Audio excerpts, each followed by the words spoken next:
A partir de agora, o grande debate aqui no Expresso CNN. O nosso objetivo é apresentar temas relevantes com visões diferentes sobre o mesmo assunto, para que você construa, então, a sua opinião. No provável último ato no Ministério da Educação, o ainda não exonerado Abraham Weintraub revogou a portaria que estabelecia cotas para negros, para indígenas e para pessoas com deficiência em cursos de pós-graduação. A decisão revoga a portaria de 2016 do próprio Ministério. O tema de hoje é: as cotas para minorias em universidades públicas são justas? Os nossos debatedores são Augusto de Arruda Botelho, advogado especialista em direito penal. Boa noite, Augusto. Boa noite, Mona Lisa. Boa noite, Caio. E Caio Coppola, bacharel em direito e comentarista político. Boa noite, Caio. Boa noite, Mona Lisa. Boa noite, doutor Augusto. Boa noite, ao espectador da CNN. Começamos com você, Caio. Suas primeiras considerações, então, por favor. Bom, vamos começar comentando esse último ato simbólico aí do ministro Weintraub. De saída do governo, o ministro da Educação, no exercício regular aí das suas atribuições, ele revogou a portaria que estipulava diretrizes de reserva de vaga para negros, indígenas e portadores de deficiência nos cursos de pós-graduação das instituições federais de ensino superior. Então, aqui é importante ressaltar que a gente está tratando de cotas para cursos de pós-graduação. Portanto, que atendem a estudantes e profissionais já formados, que já têm diploma de ensino superior. Pouca gente sabe, mas essa política de expansão aí das cotas raciais no setor público, ela não se limita às universidades. Ela também já foi implementada no serviço público, no funcionalismo público. A Lei 12.990, de 2014, reserva aos negros 20% das vagas em concursos públicos federais. Então, aquela história de igualar oportunidades é uma balela. A gente está diante de cotas pós-diploma e, ao meu ver, isso extrapola qualquer justificativa social e configura uma interferência política indevida no resultado de concursos. Então, percebam que aquela portaria que foi revogada, ela faz parte de um aceno ideológico do governo Dilma Rousseff para a militância engajada em ações afirmativas e em políticas identitárias. Aliás, esse termo, política identitária, ele pode até soar moderno, contemporâneo, mas ele é só uma repaginação, uma gourmetização da dialética marxista da luta de classes. Agora não são mais os capitalistas burgueses oprimindo, explorando os trabalhadores proletários. São os brancos oprimindo os negros, ou os homens oprimindo as mulheres, ou os heterossexuais oprimindo os homossexuais. Então, reparem como a esquerda vive de fomentar, vive de instigar o ressentimento entre as pessoas e a divisão social, naquele eterno nós contra eles. Por isso que é correto afirmar que o progressismo bebe na fonte do marxismo. Parafraseando aí o Cazuza, a esquerda é um museu de grandes novidades.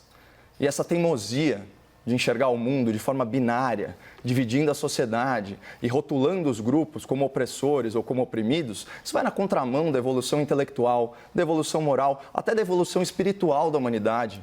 Mentes brilhantes, isso de Jesus de Nazaré até Antoine de Saint-Exupéry, passaram pelo mundo ensinando que todos somos iguais e que o essencial é invisível aos olhos. E em oposição a isso, você tem essas políticas de reforço de estereótipos raciais que prestam desserviço a verdadeira causa da igualdade, especialmente quando se sabe que a principal fonte da desigualdade está relacionada à renda, não a tom de pele, muito menos em vestibulares e concursos que o examinador não vê a cor do candidato. E vamos lembrar de um fato elementar: para cada pessoa que ocupa uma vaga ou conquista um cargo pelo sistema de cotas, outra é prejudicada. Então, isso é usar a lei para privilegiar pessoas em detrimento de outras. Moralmente, essa conta não vai fechar. Que é isso? Eu ajudo um prejudicando o outro? Mas voltando a falar sobre a revogação da portaria sobre as cotas federais na pós-graduação. Apesar da carga simbólica desse ato, na prática a medida ela tem pouco efeito. Por quê? As universidades gozam de autonomia para determinar esse tipo de política, isso já foi, inclusive, motivo de debate aqui. E na portaria não tinha nem a previsão do percentual de vagas destinadas a cada um dos grupos atendidos. Portanto, essa medida ela não vai impactar diretamente os beneficiários de programas de cotas. Até porque a elite acadêmica brasileira é progressista e não se incomoda nem um pouco de violar a isonomia em nome de uma suposta justiça social. Ao longo do debate, eu pretendo demonstrar justamente isso, que as cotas raciais são cotas racistas, violam direitos humanos e não fazem sentido como política pública, porque a principal origem da desigualdade na formação intelectual, profissional do brasileiro é o acesso a ensino de qualidade, né? E o que tem muito mais a ver com o sucateamento da educação pública e com a renda familiar de cada estudante. Augusto, suas primeiras considerações, então, por favor. Boa noite a todas e todos. Sempre que eu entender que o tema do debate pede essa consideração inicial, eu vou fazê-la, mesmo correndo o risco de me tornar repetitivo. Trataremos hoje sobre cotas para minorias em universidades públicas. E tudo que eu vou falar aqui, independentemente de qual seja a minha posição, parte da ótica, do lugar e da reflexão de um homem branco, consciente de todos os privilégios que essa condição carrega. As ações afirmativas são essenciais, principalmente em um país como o Brasil, cuja desigualdade social é gigantesca. Portanto, políticas que venham a alocar recursos e esforços em benefício de pessoas pertencentes a grupos discriminados e vitimados pela exclusão, tanto no passado quanto no presente, são mais do que válidas, são obrigatórias. Medidas que têm por objetivo combater discriminações étnicas, raciais, religiosas ou de gênero, aumentando de alguma forma a participação de minorias no acesso à educação, no processo político ou no emprego, devem sempre ser incentivadas. Mais do que isso, é uma obrigação expressa em nossa Constituição Federal, que afirma em seu artigo 3º constituírem objetivos fundamentais da República Federativa do Brasil construir uma sociedade livre, justa e solidária. Erradicar a pobreza e a marginalização, reduzir as desigualdades sociais e regionais e promover o bem de todos, sem preconceito de origem, raça, sexo, cor, idade e quaisquer outras formas de discriminação. A constitucionalidade das cotas, por exemplo, foi declarada de forma unânime pelo Supremo Tribunal Federal em 2012, com o julgamento da famosa ADPF 186. Há uma passagem do voto do ministro Ricardo Lewandowski, que foi o relator do julgamento, que explica que um dos objetivos das cotas seria o de superar distorções sociais historicamente consolidadas. As ações afirmativas, elas não são um fim e não podem ser a única medida para diminuir nosso abismo social. As ações afirmativas são o início da solução. É necessário que se tenha inicialmente uma espécie de tratamento desigual para que aí sim possa se iniciar um processo de inclusão. E é um grande erro pensar que no campo das políticas públicas esses avanços têm que ser feitos por etapas, digamos, sequenciais. Essa é uma crítica muitas vezes ouvida em relação às cotas, de que primeiro deveríamos melhorar a educação básica e então democratizar o acesso à universidade. Ambos os desafios são urgentes, mas eles precisam ser atendidos de forma simultânea. Vivemos em um país profundamente racista. Um país que se ergueu sobre uma estrutura racista e que, apesar de alguns avanços, ainda preserva sintomas mórbidos da escravidão. As relações sociais no Brasil sempre foram pautadas pelo racismo. Racismo esse que não se dá apenas no campo da consciência. O racismo em nosso país é estrutural. E é evidente que isso traz reflexos diários e concretos na vida de centenas de milhares de pessoas. Portanto, é papel do Estado intervir e adentrar no mundo das relações pessoais e corrigir desigualdades provocadas pelo racismo. Depois de séculos de escravidão, a cota racial se justificaria não apenas por motivos meramente racionais, mas sob um ponto de vista histórico. Nós precisamos criar um patamar mínimo de igualdade e, de alguma forma, recompor o próprio sentido da palavra igualdade. Muitos daqueles que são contra a ideia das cotas justificam que essa iniciativa feriria o princípio constitucional da isonomia. Muito pelo contrário. partindo da certeza de que a sociedade brasileira é racista e discrimina pessoas negras por causa da cor da sua pele, as cotas são uma tentativa de justamente se efetivar o princípio da isonomia. Se a Constituição diz que todos são iguais perante a lei, cabe ao Estado adotar medidas para compensar as profundas desvantagens sociais que impedem a concretização do princípio da igualdade. A política de cotas foi uma grande revolução silenciosa implementada no Brasil e beneficia toda a sociedade. Depois de sua aplicação, ela quintuplicou o ingresso de negros nas universidades. E essa é uma das lógicas das cotas, a inclusão. Quanto mais pessoas negras acessarem as universidades e permanecerem lá, tiverem uma formação universitária e oportunidade de inserção no mercado de trabalho, maiores serão as chances de que as próximas gerações de brancos e negros seja menos desigual em termos de oportunidades.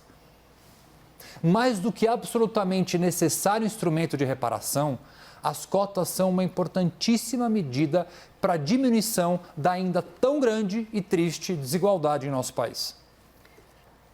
Augusto e Caio, então, vamos ao debate. Bom, no começo desse ano, eu tive a oportunidade de me manifestar sobre esse tema das cotas, então queria aproveitar esse espaço para repisar alguns desses argumentos e deixar bem claro o meu posicionamento, que é diametralmente oposto ao do Dr. Augusto. Eu sou contra qualquer tipo de cota racial por uma questão de princípio. Eu sou contra qualquer distinção feita com base no tom de pele de uma pessoa. Ponto final. E eu sou especialmente contra quando essa discriminação é patrocinada pelo Estado. Então, ao reconhecer a cor como um critério jurídico de diferenciação entre as pessoas, o Estado reforça o racismo. Então, aceitar que as pessoas, que os seres humanos, de alguma forma, de qualquer forma, eles diferem em essência pela tonalidade da sua pele, é se render a uma visão de mundo racista. Porque o primeiro passo para você estabelecer aí uma hierarquia racial entre as pessoas é admitir que elas são diferentes em função da sua aparência, da sua ascendência, o que quer que seja. Eu não admito isso, eu defendo uma igualdade formal absoluta entre os nossos cidadãos. E eu defendo um Estado que nunca olhe para a cor de pele dos seus cidadãos. Nunca. Um Estado que condene com rigor aqueles que caminham na contramão da humanidade e praticam a discriminação. Tem os dois lados, né? E o que é discriminar? Se a gente for procurar, sei lá, no dicionário. Discriminar é perceber diferenças. Discriminar é separar por algum critério, né? É formar um grupo com característica comum, seja ela étnica, cultural, religiosa. É exatamente o que acontece no caso das cotas raciais. É o uso de um critério arbitrário para separar pessoas que deveriam ser tratadas igualmente. E no caso dos vestibulares, pessoal, são exames que avaliam conhecimento e não envolvem atividades presenciais como entrevistas. Portanto, aquele fator do preconceito do examinador, e ninguém vai negar que existe racismo, mas esse fator ele é neutralizado no processo e a cor de pele do estudante não influencia nada a performance dele.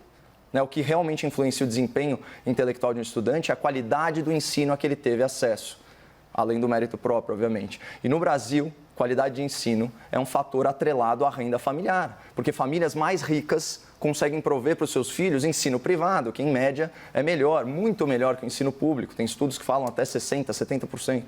Portanto, o filho de um negro rico tem muito mais chance de ingressar numa boa universidade que o filho de um branco pobre. Mas vamos voltar a falar de direitos humanos, que é o que realmente importa. O sistema de cotas raciais, ele fere esse princípio básico consagrado no artigo 5º da Constituição, que o Augusto trouxe para a gente. Todos são iguais perante a lei, sem distinção de qualquer natureza. Não cabe interpretação aqui. Alguém em sã consciência pode afirmar que discriminar por tom de pele não configura uma distinção da pior natureza. Não é qualquer natureza, é a pior natureza. Então, nós, enquanto sociedade, a gente precisa buscar soluções justas para os problemas e não sair violando aí os direitos constitucionais de jovens brancos esforçados. Então, num sistema de oportunidades escassa, como de fato é o caso de uma universidade concorrida, para cada pessoa beneficiada existe outra prejudicada. Para cada estudante beneficiado com a cota racial, tem outro estudante que foi prejudicado.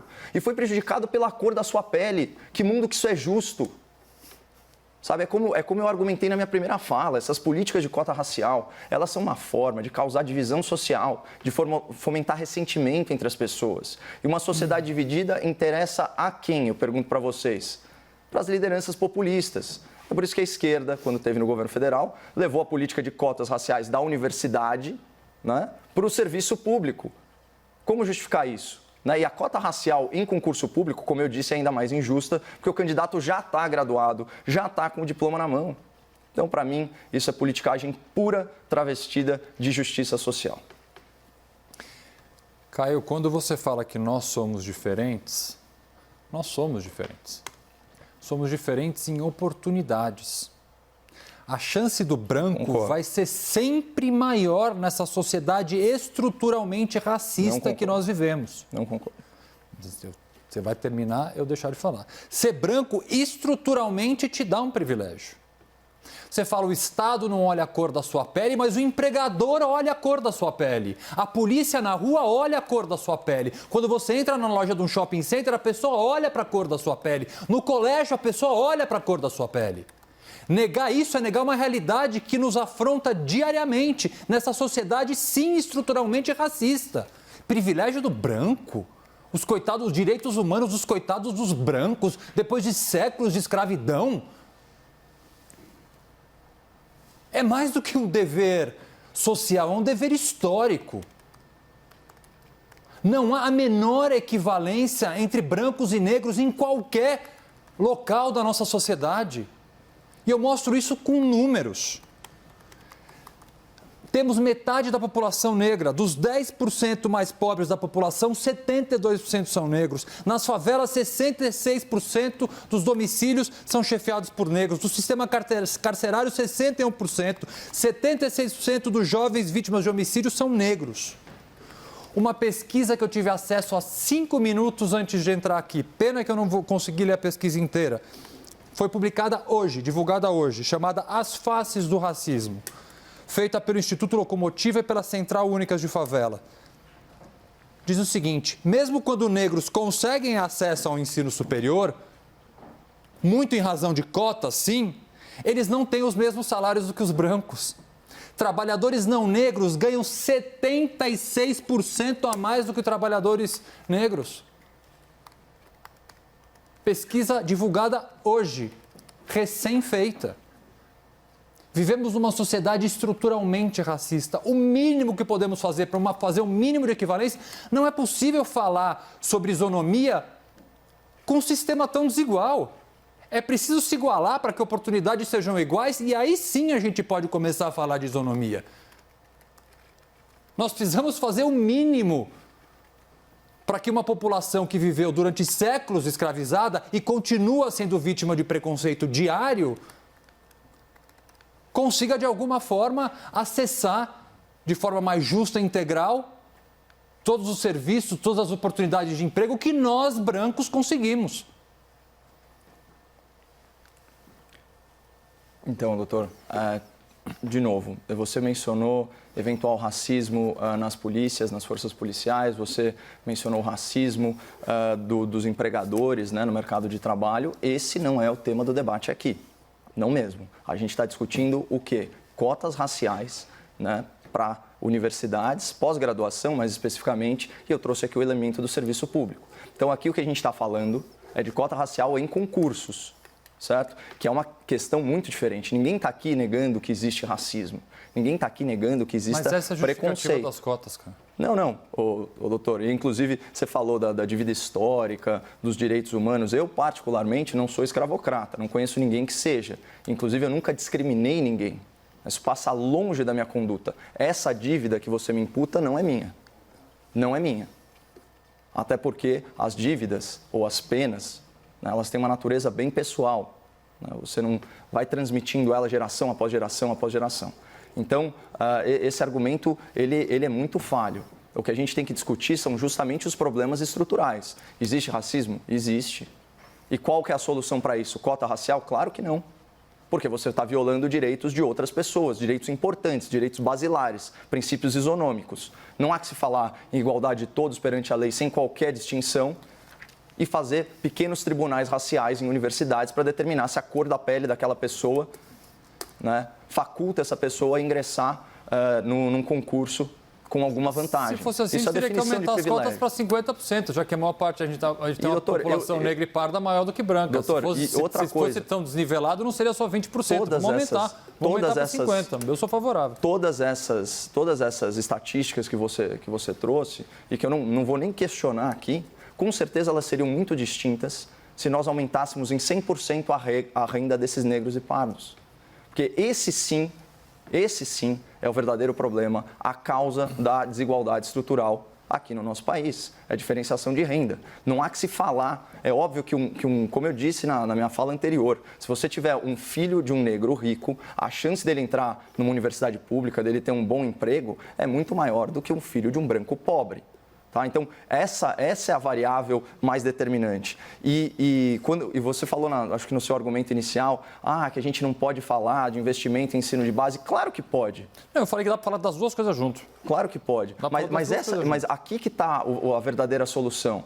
É na educação de base. Aí sim a gente fala em igualar oportunidade, não simplesmente tapar o sol com a peneira depois que o processo já está feito. Eu estava retomando aqui uns dados, já que você falou da pesquisa, os dados do PISA 2015. Já saiu o PISA também 2018, mas por que o 2015 é interessante? Porque você consegue medir exatamente a evolução da educação no Brasil de 2003 a 2015, portanto, todo o lulopetismo. E por que isso é relevante? Porque foi esse sistema político que instaurou as cotas no Brasil, não só nas universidades, mas também no serviço público. E o que a gente percebe?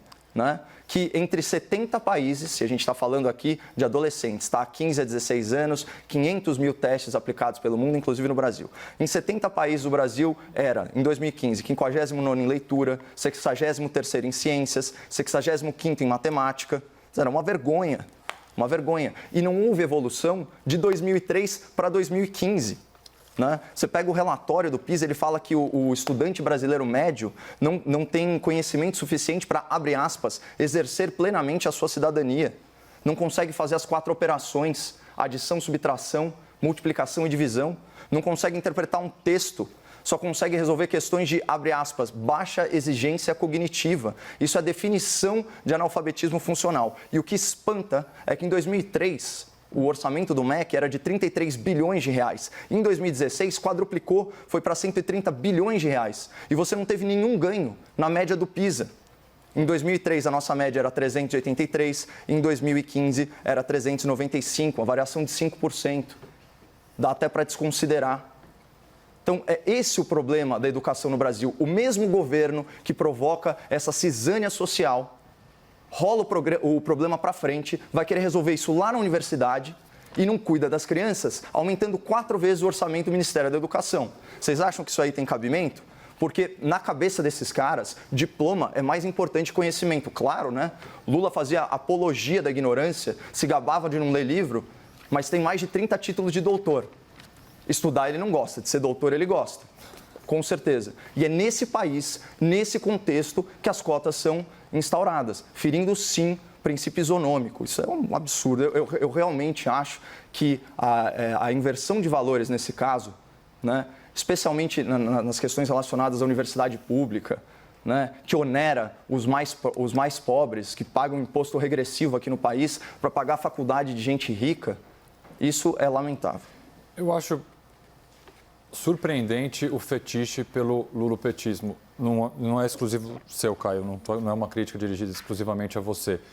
E que eu falei isso um pouco ontem, né? Tudo parece ser culpa do PT e do lulopetismo, mas especificamente nesse tema que a gente está discutindo, as cotas, primeiro, é uma evolução e é uma realidade em vários países do mundo. A começar pela Índia, onde se iniciou a política de cotas, passando pelos Estados Unidos, vários países da Europa que, de alguma forma, implementam algum tipo de política de cotas. Eu não sei se, por acaso, o lulopetismo tem influência universal nesses países. Na década de 60, na Índia, não sei se o Lula passou por Delhi ou por algum lugar ali perto e conseguiu colocar na cabeça de algum indiano isso. Isso simplesmente é uma forma de se deixar o acesso à educação mais democrático, o acesso à educação para todos. E mais do que isso, a gente fala muito de meritocracia, né, que tem alguma... Não existe meritocracia numa sociedade em que não há igualdade de oportunidades. Ao fim e ao cabo, o que as cotas raciais tentam fazer é dar uma igualdade de oportunidades. E mesmo dando a igualdade de oportunidades, a pesquisa que eu trouxe hoje ainda afirma que não negros recebem um salário 76% maior do que negros. Mesmo com essas iniciativas, imagine se nem isso a gente tivesse. Eu concordo com a única parte da tua fala, Caio, com relação à necessária, absolutamente necessária, investimento na educação de base. Agora, vamos pensar o seguinte, vamos pegar o estado de São Paulo em vez do Brasil, porque aí não tem como a gente colocar o Lula no meio do estado de São Paulo. Nós somos governados há mais de 20 anos por um governo do PSDB. Então, se nós temos um problema endêmico de educação no estado de São Paulo, vamos querer culpar também o lulopetismo por causa disso? Não. Então, assim, não é uma necessidade. Assim, eu acho que a gente não tem que... Só para finalizar, eu te passo a palavra. Eu acho que a gente não precisa partidarizar e politizar tudo. Cota racial não é tema só da esquerda. Você tem conservadores, inclusive, que defendem as cotas. Vamos parar de deixar tudo com uma ideologia binária. Aí sim, com uma crítica que você sempre faz, de esquerda, direita, PT ou contra quem? Não. As cotas não necessariamente são uma pauta da esquerda, uma pauta progressista. Na verdade, é uma pauta de quem quer uma igualdade para todos. E uma reparação, principalmente, de um sistema tão injusto como o nosso. É muito difícil, doutor Augusto, você encontrar um conservador que defenda as cotas raciais. Mas pelo simples motivo que o conservadorismo político ele bebe na fonte do liberalismo clássico, dos direitos humanos, dos direitos e garantias fundamentais, das liberdades individuais e entre eles tem um princípio basilar da isonomia, que é a igualdade de todos perante a lei, que no Brasil, inclusive, ainda tem aquele aposto falando sem distinção de qualquer natureza. E eu não falo aqui do lulopetismo simplesmente como uma coisa partidária. Isso é um sistema político, é muito maior que isso, inclusive com contribuição do PSDB, porque o que a gente está falando aqui é de uma esquerda progressista. Então você vai ter desde o construtivismo, né, até a ideia da formação do cidadão em desprestígio da transmissão do conhecimento. Você vai ter a ideia, por exemplo, de uma estabilidade para professores que muitas vezes não cumprem assiduamente os seus compromissos. Você sabe muito bem que tem professor na rede pública que falta 30% das horas e está lá protegido, né, por uma legislação anacrônica que não permite que os bons profissionais sejam premiados e que os maus profissionais sejam despedidos. Né? Então é disso que a gente está falando aqui no caso de São Paulo, já que você citou, tem muitas críticas, inclusive a aprovação automática. Né? O ensino aqui foi desprestigiado. Agora, eu não vou ser acusado de ter memória curta e eu faço questão de reforçar sim. Se o que a gente está discutindo aqui é igualar as oportunidades, você acha que um governo que teve 13 anos no poder e não conseguiu mudar 5% a qualidade do ensino, não deve ser responsabilizado? A gente está falando aqui de 1, 2 gerações prejudicadas pela ineficiência, a incompetência, né, ao longo desse tempo todo. E aí fica críticas em ministros que tiveram meses de gestão ou ano de gestão e a gente esquece, né, que no auge econômico brasileiro, o Brasil é a 9ª economia do mundo, no auge econômico brasileiro, você quadruplicando o orçamento do MEC, esse dinheiro foi parar onde? Não foi parar na qualidade do ensino, doutor. Então, não, eu não vou parar de falar do Lula, porque ele ainda existe como ideia. As ideias que ele defende ainda estão aí. Bom, a cota é uma delas. Caio. E não foi ele que incorporou isso na Índia, óbvio que não, mas foi ele que trouxe isso para o Brasil. E eu acho que ironia e sarcasmo, quando a pauta é educação e racismo, estão um pouquinho over e você saiu do tom. Vamos então para os argumentos finais e aí vocês continuam o debate, mas agora Augusto, sua vez, e depois Caio, por favor. O que eu tenho de número concreto com relação aos últimos 15 anos, até um pouco mais, no nosso país, é que nós conseguimos, através da política de cotas, quintuplicar o número de negros nas universidades. Isso, para mim, é um resultado fantástico. Eu gostaria de ter esse número levantado várias vezes, esse número de quintuplicar. Mas eu já acho um número bastante expressivo e é um número, sim, que se deu muito em razão da política de cotas. O que nós precisamos mudar é o racismo estrutural no nosso país. Com que o negro, depois de se formar na faculdade, ele consiga salários iguais, que mulheres e homens tenham salários iguais. Dizer que isso fere o princípio da isonomia é extremamente confortável. Se não tratarmos de forma desigual neste momento quem tem oportunidades desiguais, nós vamos perpetuar a desigualdade. É necessário sim se fazer uma diferenciação, porque na prática ela acontece. Portanto, precisamos fazer medidas como essa, que não são medidas eternas. As cotas não devem ser eternas, elas têm um tempo. Mas até que a gente consiga parar de deixar esse abismo social e essa desigualdade uma coisa normal em nosso país. Caio? Eu acho um verdadeiro contrassenso você buscar igualdade promovendo a desigualdade, você buscar a justiça promovendo a injustiça, você beneficiar uns prejudicando outros na mesma medida. De novo, essa não é a solução. Nós, como sociedade, a gente tem que evitar ao máximo buscar soluções fáceis, soluções paliativas para problemas complexos, como é o caso, por exemplo, do racismo e, na verdade, como é o caso da desigualdade de renda no país. Isso que é determinante. De novo, vou repisar o argumento. No exame vestibular, o examinador não está olhando a cor do estudante. Ele não está olhando a cor do estudante. Isso não vai influir naquele momento, para a performance intelectual dessa pessoa. Então a gente não pode separar os assuntos, o racismo tem que ser combatido. Eu sou super favorável a isso, a lei da injúria racial, a lei do racismo. Isso daí, o racismo é um crime contra a humanidade, isso deve ser combatido. Agora, isso não tem nada a ver com ficar rolando um problema estrutural da educação para a universidade, e usar isso politicamente, provocando cisão social, e criando, aí fomentando o ressentimento, porque a gente sabe muito bem qual é a estratégia dos políticos ambiciosos, é dividir para conquistar. Augusto, obrigada, boa noite, bom fim de semana. Para todos e todas. Caio, obrigada, boa noite, bom fim de semana. Boa noite, bom final de semana.